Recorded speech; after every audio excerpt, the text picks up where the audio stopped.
Your Excellencies, ladies and gentlemen, I thank the Hungarian Mission for this imperative event. The universally shared sense of equality, said Martha Nussbaum in The New Religious Intolerance, is the foundation of human interaction, be it one of comity, cooperation, and even conflict, if conflict is to be kept within some bounds of decency as dictated by the laws of war.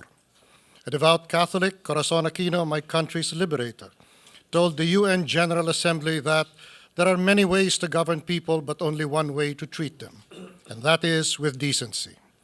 For that matter, it is only with decency that one can disagree with others, even if it is to get them to listen, hopefully get them to agree to at least abide by a rule of law that favored neither side. Compulsion and violence won't do it. It is only with decency that one religion can live beside other religions. Decency is the watchword of acceptable conduct. Nothing can be right if it is not polite. Religious intolerance is rude in the extreme. It is the pit of boorishness. Religious fanatics can have no seats at the table of civilization. They will chew their napkins and drink from finger bowls. Men of confident faith have no problem being polite with or even helpful to others of different faiths or none at all. When I defended the Korean Moonies from government harassment, they asked why they, who were Lutherans, are well treated in Catholic countries. I said, because we are certain of our faith, of its verity and universality, so we never feel threatened by other beliefs. Only the insecure are violent. Nussbaum traces intolerance to fear. I do not. I trace it to the propensity for evil planted by man's first disobedience. A moral imagination, said Martha Nussbaum in The Clash Within, is imperative if religions and any other strong persuasions are to coexist in the same place. A moral imagination is putting yourself in another's shoes, even if he or she holds beliefs diametrically opposed to one's own. It is never allowing oneself to be the judge of one's own cause, which is, said John Rawls, citing Locke, the first principle of justice. He explained this imperative as looking at the world behind a veil of ignorance that denies you the knowledge of where you actually stand and who you are, be it rich or poor, smart or less so, of one religion or political conviction or another, the majorities or the minorities. So you must be careful, counseled, at adopting policies that may, in the implementation, be harmful to you. Think and act as if you may be a victim of what you think and do. Whatever you do, think of it as legislation applicable even to you. There is no argument worth the name that justifies religious intolerance. All rivers flow to the sea as all prayers go to God, said Malraux. To be sure, religions have at one time or another been intolerant and brutal in the extreme, be it Christianity against other faiths and among Christians, Catholics and Protestants, or Muslim, and apparently even Buddhism today. There is no political circumstance that permits an exception to the justly deserved condemnation of religious intolerance. But there are historical precedents that show civilizations attaining their peak by practicing tolerance. To name only a few, that of Frederick of the Kingdom of Sicily and of Asoka and Akbar of the Hindu and Muslim empires of India.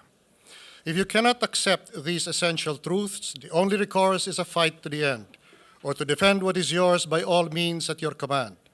A fight between all of those of one religious or political persuasion and all those of other persuasions. And that is my contribution to this issue. When the Rohingya started fleeing in search of places of greater safety, the Philippine government offered unconditional asylum. In the event, none of them came over, although we have a small Punjabi community doing quite well in our country. But the UN in Manila gave me the polite explanation that we are not in the route of their natural migration. Just the same, the UN fellow said, our offer prompted Muslim countries to open their doors. We completely overlooked the crying need for making the same effort to Yazidi and other Christian communities being murdered en masse in the Middle East, without a word of protest from Christian countries except Hungary. Every effort to finesse the outrage has been attempted, particularly in Western media, which did not react to the religious cleansing of Christians as it is doing in the case of Rohingya.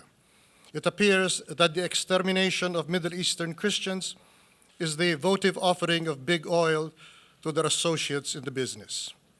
It is time, therefore, for other countries to follow Hungary's lead and step up to protect Christians abroad where they are degraded, sexually enslaved and traded, and butchered after use.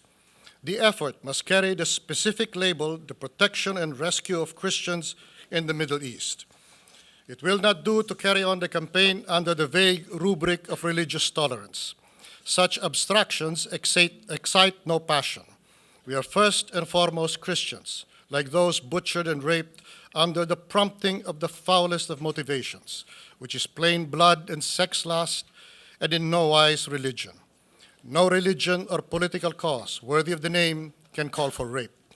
Middle Eastern Christianity contains the roots of our religion, roots that haven't been fully studied and explored in situ, in the life and religious practices of what is left of these communities. Unless they are saved with their ancient practices and beliefs, we Christians shall be spiritually the poorer for it. Even now, Catholic theology is plumbing other Christian practices that were closer to Christ in time and place. It is as if we had stood by and watched their crucifixions, literal today in many cases. We have to stop standing at the foot of the cross and take it down. Now is the time to stop being shy about standing up for what we are, Christians, as individuals, as communities, as kingdoms and republics, some of them among the great powers of the world. Perhaps nothing as grand as Martel at Tours or Don Juan at Lepanto, but something. At least let us speak up as Christians for fellow Christians. It is not enough to sweep away the bleeding mess left by the lions in the arena, although we are speaking of nothing so noble but just hyenas here. If we do not speak up and act as Christians for others like ourselves, we send a signal to their tormentors that their victims, tied to stakes, driven in the sand, are lunch for the lions. And we shall merely watch in horror from the sun-drenched galleries of the amphitheaters of hell until we ourselves sink to the depths of intolerance of those whose atrocities we merely decry and whose twisted interpretation of a beautiful religion we condemn. Thank you very much.